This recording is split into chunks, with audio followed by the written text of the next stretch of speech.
Tanto a anorexia, quanto a bulimia, quanto a compulsão são as 3 principais doenças relacionadas com a alteração do comportamento alimentar, da forma como a gente se alimenta. Existem outras, mas essas são as principais. A anorexia e a bulimia estão muito mais próximas. Compulsão a gente tem que falar um pouquinho separado. O que é a anorexia? É não se alimentar. Eu não vou ingerir comida porque a comida é um inimigo e a gente só pode imaginar então que aquele indivíduo com aquele problema, ele tem uma relação muito ruim com a comida ela se torna um inimigo dele e ele fica naquela disputa de forças, porque comer, todos nós temos que comer, ninguém vive sem comer.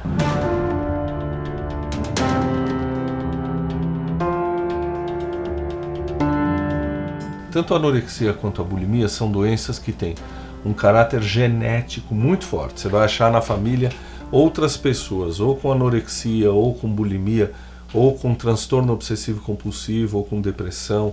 Então você tem uma coisa genética que até há pouco tempo não se acreditava. Até há pouco tempo as pessoas achavam que essa era uma doença social, era uma doença da cultura, era uma doença social. Hoje a gente tem um componente genético importante. Se você tem em casa uma menina que está assim, que não come, que teve um emagrecimento importante, você começa a olhar para essa menina e cada vez mais ela está emagrecendo, uma menina que é mais osso do que carne, e ela diz, eu não vou me tratar.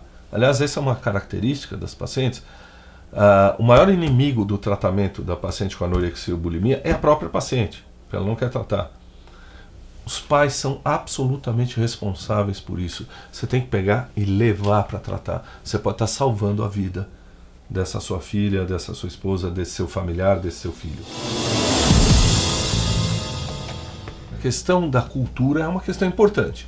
Você tem hoje uma sociedade que privilegia a busca de um corpo, que todo mundo acha que é um corpo ideal. Na verdade é um corpo falso, porque ninguém tem aquele corpo tão ideal quanto a gente se propaga aí, né? As pessoas estão atrás de um corpo ideal que não existe.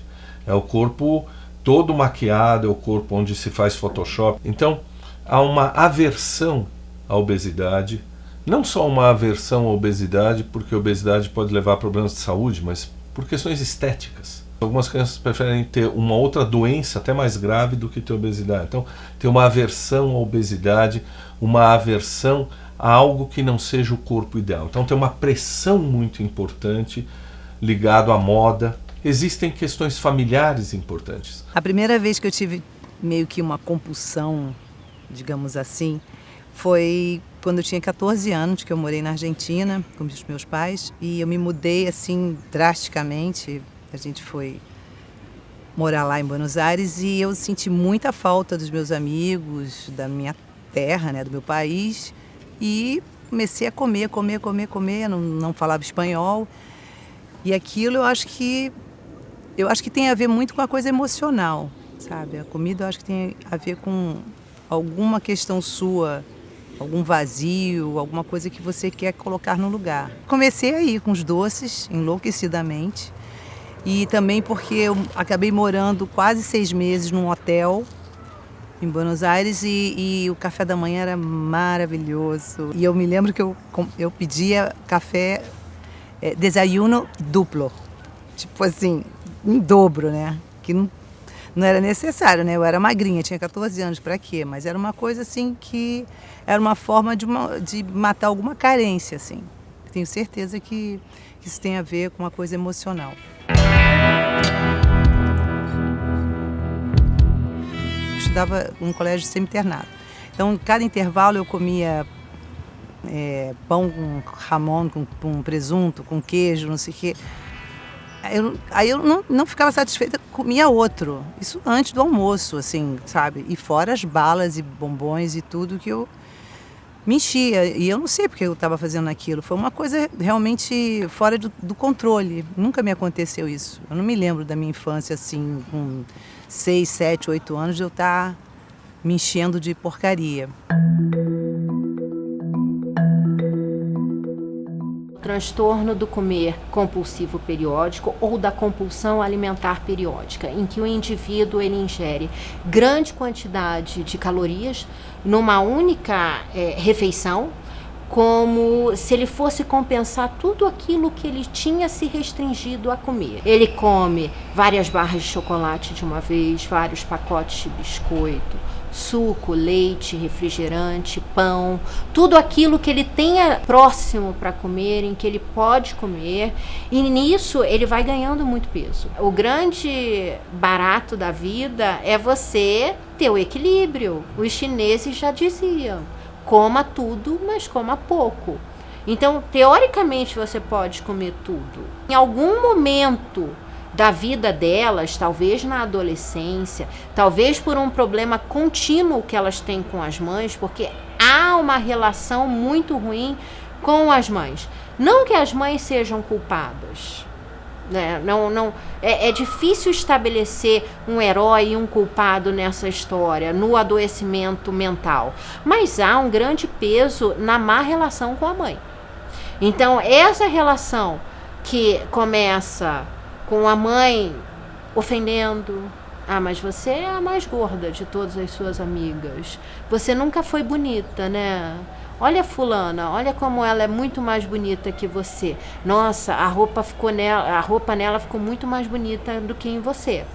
Numa personalidade mais fraca, uma jovem com uma personalidade mais fraca, mais suscetível a adoecer, então você tem uma química explosiva. Uma mãe que não é a mãe que se espera que seja, uma mãe que provoca insultos, com uma filha que é mais insegura. E aí essa filha pode vir a desenvolver um transtorno alimentar, seja um transtorno mais leve, que vai passar com o tempo, ela vai superar aquela fase, ou seja um transtorno mais grave que a leva à morte. Porque os transtornos alimentares, em particular a anorexia, ela pode levar à morte. Minha mãe era muito debochada, né? E ela gostava de comer, mas como eu sempre fui muito magra, então eu acho que ela meio que debochou, tipo assim: ah, você vai voltar para o Brasil agora, de férias, tipo 6 meses depois, você engordou, deixa eu ver quanto. Ela me apresentou uma balança. Quando eu olhei, eu falei: caramba, 10 quilos. Eu tinha engordado 10 quilos. Assim, foi muito rápido, muito rápido. E ao mesmo tempo, assim, foi muito confuso, porque eu estava assim, só falava espanhol e inglês, numa cidade que não era minha, com amigos que não eram meus, e eu estava gorda, gorda tipo com 10 quilos a mais, eu parecia uma outra pessoa. Eu falei: gente, que coisa maluca isso. Eu queria voltar a ser quem eu era. E aí, naquele momento, vendo a risada da minha mãe, aí eu falei: eu vou emagrecer esses 10 quilos, você vai ver só. Eu vou emagrecer em 2 semanas. Ela: ah, não, deixa pra lá, né? Aí eu falei: caramba, eu falei 2 semanas. Em 2 semanas eu emagreci 10 quilos. Juro. Simplesmente deixei de comer. Parei de comer, não comia. Comia uma bolacha, um creme cracker, não sei, né? Um biscoitinho salgado só para o sal dar uma vida na pessoa, entendeu? E não comia, não comia, não comia. O transtorno da compulsão alimentar periódica não é exatamente isso, comer em todas as refeições muitas calorias. São episódios momentâneos em que a pessoa ingere uma grande quantidade de calorias e que normalmente está associada a uma restrição prévia. Então, como eu falei, o início de uma dieta, por exemplo. Não, hoje eu vou acordar, vou começar a fazer uma dieta, e aí eu consegui passar pelo café da manhã bem, consegui passar pelo almoço bem, mas aí à tarde eu sou acometida de uma grande ansiedade, e aí naquele momento eu como tudo que eu me restringi comer nas horas anteriores. Cheguei aonde eu queria, pisei na balança, falei, agora, e aí foi uma loucura, eu quero um bolo de doce de leite, olha isso. E aí eu comi o bolo de doce de leite quente, eu me lembro, até o cheiro, até me dá vontade de parar. Todas as vezes eu repetia o mesmo mecanismo, eu engordava 2, 3 quilos e aí fechava a boca, o que não é bom, né? Não indico isso para ninguém, pelo amor de Deus. E aí eu emagrecia, mas sempre assim, 2, 3 quilos, 2, 3 quilos. A vida inteira foi assim.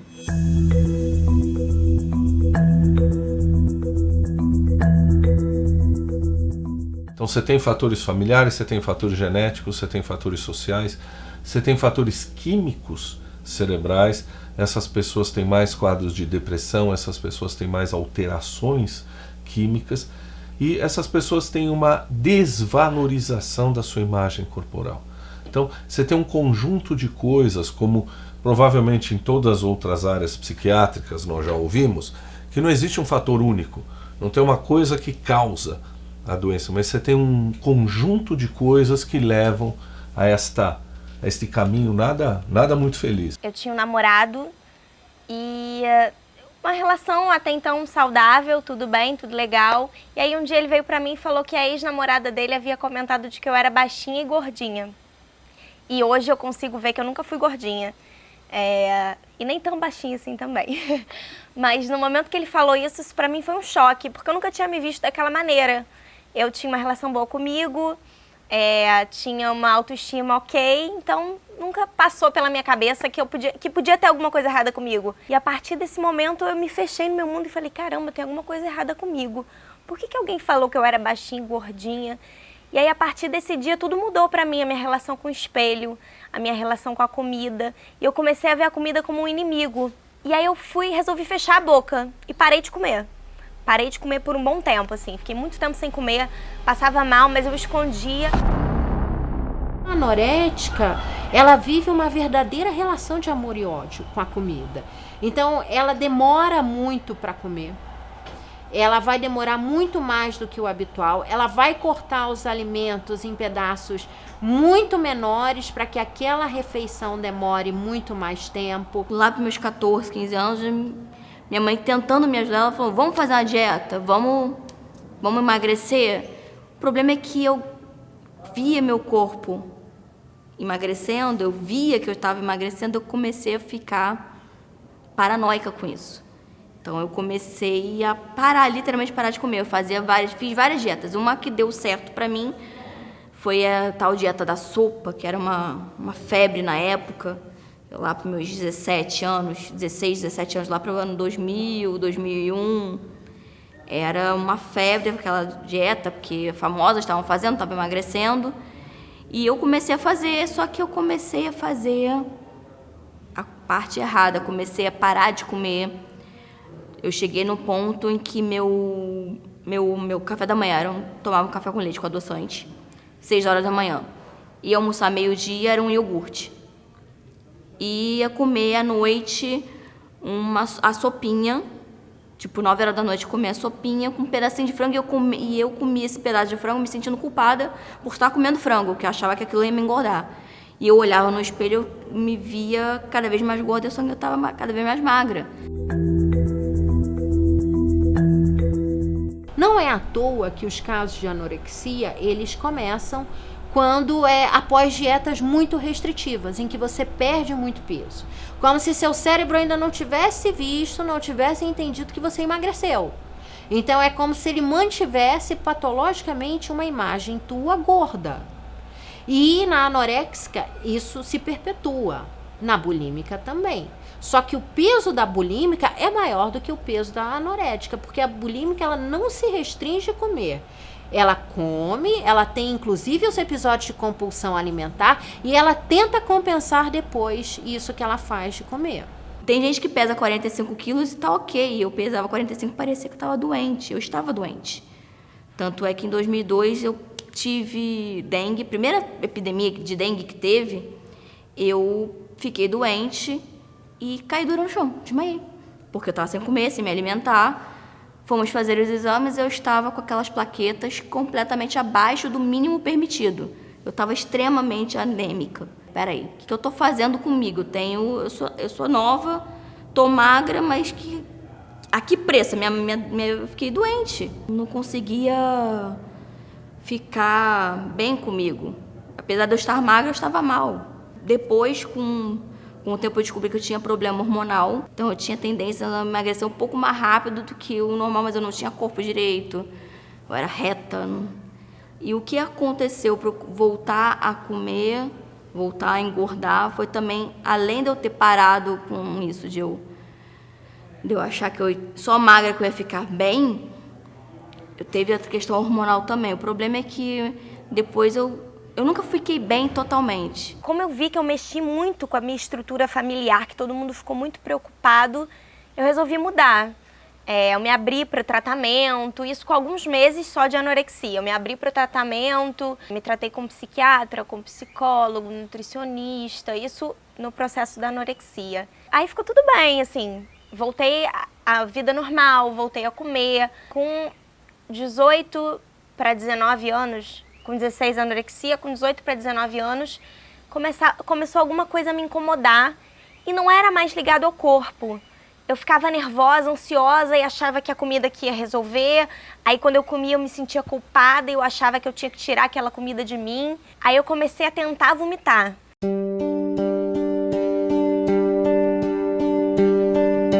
O que a pessoa faz? Normalmente são mulheres que são acometidas, mulheres jovens, que comem grande quantidade de alimentos também, só que diferente do transtorno compulsivo periódico, elas têm que se livrar daquela ingesta calórica excessiva. Então, são mulheres que comem em grande quantidade comidas calóricas, alimentos calóricos com líquido, para que depois ou elas provoquem o vômito e o líquido facilite a saída daquele alimento em excesso que ela comeu, ou então se ela não consegue vomitar, porque há pessoas que não gostam de vomitar, que se sentem mal em vomitar, vão fazer uma grande quantidade de atividade física para queimar aquele excesso calórico. E aí isso começa aí um ciclo. Então você faz uma vez, e aí daí a um tempo você faz de novo, e o espaço entre esses episódios vai diminuindo, o espaço de tempo. Então, se antes era uma coisa que se fazia uma vez por semana, passa a ser diário, e aí passa a ser nas 2 refeições, e aí passa a ser 3 refeições, e aí chega a um ponto mais grave em que nenhuma refeição se faz, em que não haja a ingesta excessiva de comida, com a purgação depois. Na verdade, a bulimia ela vem acompanhada da compulsão alimentar. São episódios de compulsão alimentar. Quando eu falo de compulsão alimentar, não é você comer um saco de Cheetos. É você comer um saco de Cheetos, 5 pizzas, geladas ou quentes, um prato de arroz com feijão, chocolate, tudo que tiver na geladeira. Assim, 5.000 calorias. Uma coisa assim absurda, que nem uma pessoa obesa conseguiria comer e botar tudo pra fora. É uma coisa meio de emoção mesmo. Você precisa comer tudo que você consegue. A sua barriga fica estufada até o momento que você começa a passar mal, que é da compulsão alimentar, e você fala, agora eu preciso botar tudo isso pra fora. Eu comia, depois ia no banheiro e enfiava o dedo na goela. Porque assim, as primeiras vezes que você vomita, ninguém consegue vomitar com facilidade. Você enfia o dedo na goela e é difícil. Mas depois que você faz isso, assim, todos os dias, 7 vezes por dia, que era mais ou menos a quantidade de vezes que eu vomitava, você faz isso, você enfia o dedo na goela e vomita. Eu enfiava 4 dedos na goela, assim, às vezes. Eu machucava minha boca ficava toda ferida, toda machucada, mas você vai e vomita tudo. Na privada, no box, aonde fosse. Quando se vomita compulsivamente, você pode desenvolver alterações do tubo gastrointestinal. Então você vai ter erosão do esôfago, que não é visto normalmente, mas que nas bulímicas você vai ver pela passagem contínua do ácido. Então você imagina que aquele ácido passando continuamente pelo esôfago, chegando à boca, você vai ter machucados frequentes na boca e desgaste dentário.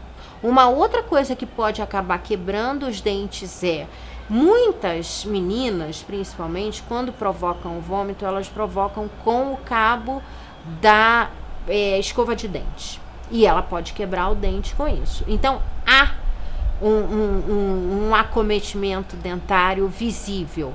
As mãos, quem provoca o vômito com a mão, eles vão ter sinais nas mãos de fricção constante nessas partes mais calosas da mão, em que há um atrito maior, você vai ter lesões avermelhadas e há toda uma mudança com a relação que se estabelece com a comida. Tava indo pra terapia, pro psicólogo, e eu pensei, gente, eu comi um cachorro-quente e meio. Eu preciso botar isso pra fora, eu vou ficar gordinho. Eu já engordei 2 quilos, eu tinha engordado 2 quilos, assim. Eu comprei um laxante no meio do caminho, mas eu não tomava um laxante como eu tomo hoje quando eu fico com prisão de ventre. Eu tomava, assim, a cartela de laxante inteira pra poder usar banheiro até sair tudo do meu corpo, assim.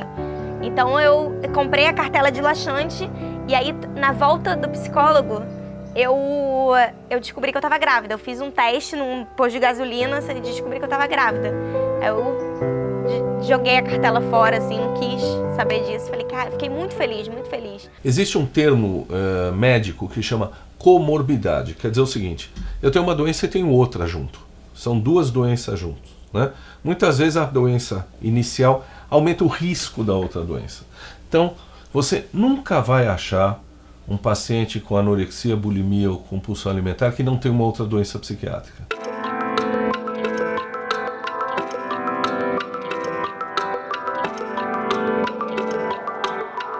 Às vezes de madrugada eu acordava, em dias que eu tava muito mal, eu acordava de madrugada, aconteceu alguma coisa, sei lá, briguei com um namorado, fiquei muito mal, fiquei deprimida, não sei o que, acordava de madrugada, comia tudo que tinha na geladeira, ficava com a barriga estufada, mal, me sentindo mal, aí falava, agora eu vou vomitar, vou botar tudo pra fora.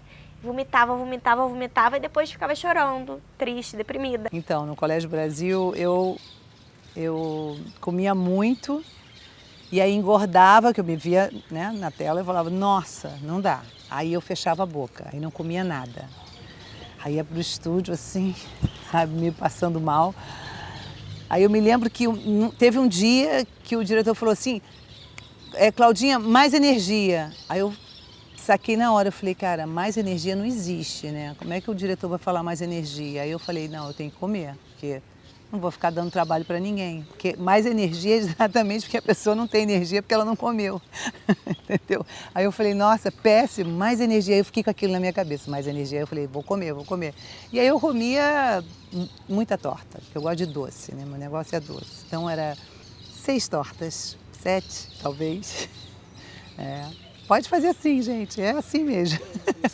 6 tortas, entendeu? Aí eu falava, pronto, acabou, foi festa, e agora? Então chegava lá super, né? E aí trabalhando eu não penso muito. Eu quando parava de trabalhar, assim, se eu estava no hotel, por exemplo, lá em São Paulo, aí, nossa, eu começava a comer. Ou então eu não comia, só tinha essas 2 opções. O problema é que eu me envolvi tive relacionamentos abusivos, relacionamentos desastrosos, em que eu vi na comida um escape. Então eu fui para o outro extremo. Quando antes eu não comia, eu passei a comer, para suprir talvez na minha cabeça uma carência. Eu sei que eu fui do 8 para 80, eu fui do vinho pro vinagre. Eu tô sempre entrando numa compulsão. Eu tô trabalhando demais, eu tô comendo demais, tô sempre num problema. Eu sempre coloco um problema na minha cabeça. Casei, descobri que eu tava grávida, casei já gordinha. A pessoa que é meu marido hoje me aceita do jeito que eu sou. Isso me faz, pelo menos, eu não me sinto mal, mas eu ainda acho, eu poderia estar magra para ele. Eu poderia estar um corpão para ele e para mim também. Então, pacientes com anorexia, bulimia e compulsão alimentar, a grande maioria deles tem depressão, pânico, transtorno obsessivo compulsivo, tricotilomania, de ficar arrancando o cabelo, transtornos de impulso. Uma coisa muito frequente nesses pacientes é se machucar, que a gente chama de automutilação. Transtorno bipolar é uma coisa muito frequente. Às vezes o paciente vem por transtorno bipolar e tem um diagnóstico de anorexia. Às vezes vem com anorexia e aí se descobre um transtorno bipolar. Então, sempre a gente tem que olhar para outros quadros psiquiátricos junto com os transtornos alimentares. O que vai acontecer com essa moça de anorexia, por exemplo? Estatística clássica é o seguinte: 30% melhora, 30% melhora, piora, melhora, piora. O resto, assim, 20% ou 18% ou 15% morrem pela doença. Essa é a única doença psiquiátrica que mata em função da doença. A boa notícia é que a maior parte dos casos é de um distúrbio leve, portanto, tratável. Tratável tanto com o uso de medicamentos, com o apoio do psiquiatra, do apoio de psicólogos, de mudanças de comportamento e da mudança da maneira como a pessoa se vê no mundo e como ela enxerga o mundo. Isso é o principal. Se não houver uma mudança genuína, de dentro para fora, de que aquele padrão de beleza não interessa a ela, ou de que ela pode sim chegar a uma forma de beleza possível para ela, aí nós estamos falando da cura. O tratamento ele costuma ser muito bem sucedido nos casos mais leves e há casos que mesmo não precisam de tratamento. Mas tanto diante de um transtorno alimentar, em que a chance de daquela estrada que a gente falou, em se chegar no fim da estrada anorético, então da chance do transtorno se agravar a tal ponto que você tem uma anorexia com desnutrição, é sempre melhor procurar o médico.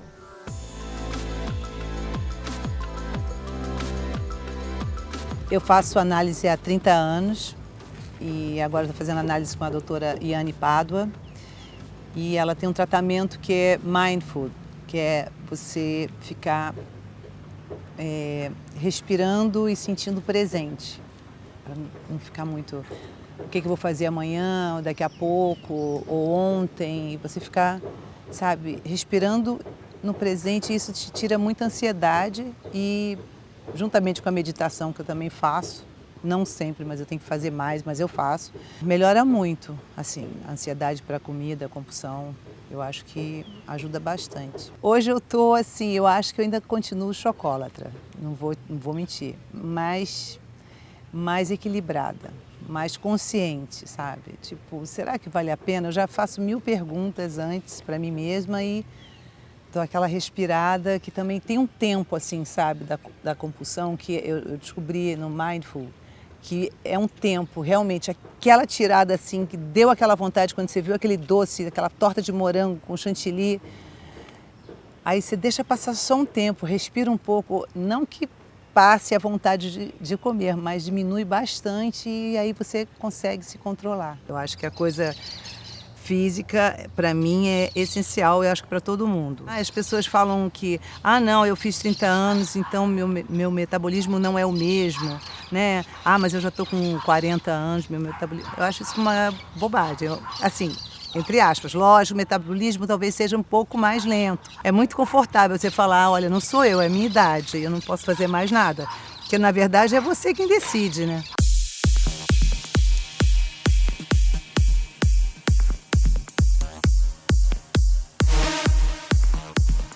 Isso que eu não entendia naquela época, que eu estar bem aqui, eu ia estar bem fisicamente. Hoje eu levo numa boa a comida. Eu tento fazer a coisa mais saudável do mundo, não faço fritura, evito comer doce. Depois que eu tive esse problema de anorexia, eu vi que eu não precisava passar fome para tentar ser magra. Eu voltei a comer normalmente e meu peso começou a voltar pro peso que eu deveria ser, né? Ele começou a voltar para um corpo legal. Hoje eu estou num processo de superar tudo que aconteceu comigo e, assim, superação do meu problema na cabeça, meu problema não físico. O físico, o corpo é o depois. Eu estou melhorando aqui. O meu interior, a minha cabeça, o meu psicológico. Era uma relação muito forte com a bulimia, então, como psiquiatra sabia disso, eu tomava doses bem fortes bem grandes, doses altas de fluoxetina. Depois da gestação, eu segui tomando sertralina, que é um antidepressivo também, que ajuda nisso tudo, que eu acho essencial, assim. Eu acho muito importante fazer com nutricionista, com psicólogo, terapia, porque é a melhor forma de você conversar isso, de você botar as suas emoções pra fora, de você contar o que está acontecendo na sua vida, o que te leva a isso. Você passa a aprender quais são os gatilhos que fazem você querer vomitar. Relacionamento, briga, ansiedade. As pessoas que têm bulimia, assim, carregam uma história de ansiedade muito forte, com certeza, assim, não tem como. As emoções ficam muito à flor da pele. Não existe nenhum profissional, seja ele psiquiatra, psicólogo, nutricionista, terapeuta, não tem nenhum profissional que detém o conhecimento todo. Não tem nenhum profissional que diz, eu vou tratar disso sozinho porque eu sei de tudo a respeito dessa doença. Não. Infelizmente porque torna o tratamento mais caro. Não existe uma medicação que você dá e o tratamento se encerra. Medicação pode entrar para tratar algumas das doenças que são associadas, e a graves doenças associadas. Mas você vai precisar de um psiquiatra, você vai precisar de um psicólogo para terapia individual, para orientação familiar. Você vai precisar de enfermagem, porque muitas dessas meninas chegam em estado de risco de vida muito grande e você precisa de uma enfermaria específica para tratamento disso. Você vai precisar de uma nutricionista, porque essas moças precisam aprender ou reaprender a comer.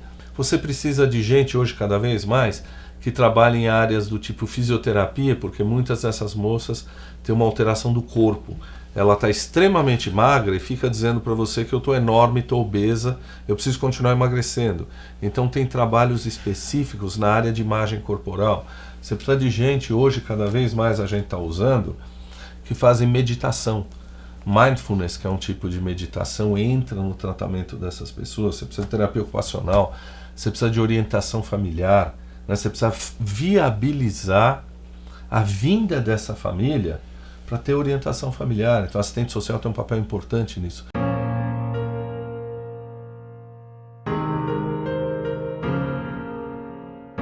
Eu tô bem, tô realizada, tô feliz. Apesar dos estresses maternos e maternais desse elo que é infinito, eu tô muito bem, tô vivendo a melhor fase da minha vida e eu espero que a minha filha não tenha que...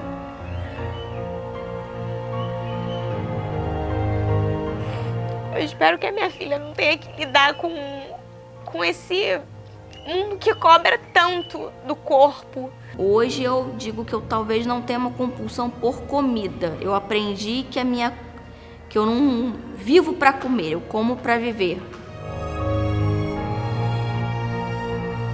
Eu acho que a yoga foi fundamental para o meu processo de tratamento, assim, para a minha vida, para tudo. Quando você se conscientiza que é uma compulsão, você já tem 70% da coisa na tua mão.